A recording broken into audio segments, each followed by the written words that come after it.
Ontario's NDPs are demanding transparency after learning it will take until October to clean up chemicals at two polluted Etobicoke watersheds. They're also calling for emergency funding for the Toronto Wildlife Centre, which has been on the ground rescuing animals from the chemical sludge for almost 3 weeks.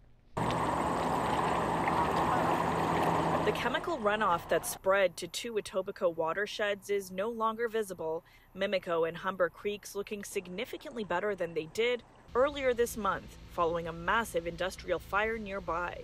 Still, Ministry of Environment staff say workers have been on the ground since the morning of the fire on August 11th and will remain on site to monitor the situation until October, ensuring the responsible party takes all appropriate actions to clean up. It also speaks to the magnitude of the spill.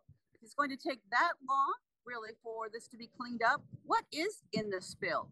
NDP environment critic Sandy Shaw says it is critical we know exactly what was in the chemicals that were spilled. The lack of transparency, the magnitude of the spill is something that we are very, very concerned about. People use this waterway for recreation. People are also very concerned with the wildlife in this area.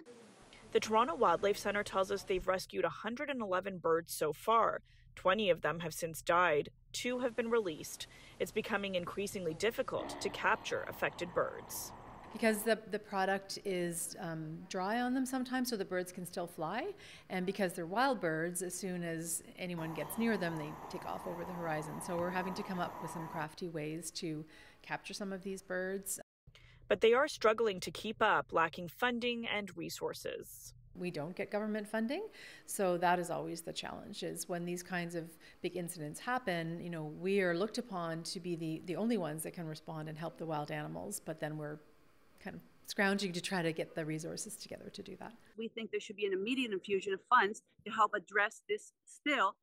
Meanwhile, a spokesperson for the Environment Minister says the office is committed to providing updates to the public, telling us in a statement there are no concerns with drinking water. Toronto Public Health has advised the ministry that precautionary closures of Toronto beaches are not required. If the situation changes, relevant agencies will immediately notify the public. The ministry has taken samples of the impacted creeks, and technical analysis of the samples are currently underway. The Toronto Wildlife Centre is looking to the public for any leads on animals that may look unwell. Warning signs include closed eyes or if an animal looks unusually drenched after heavy rain. For City News, I'm Tina Yazdani.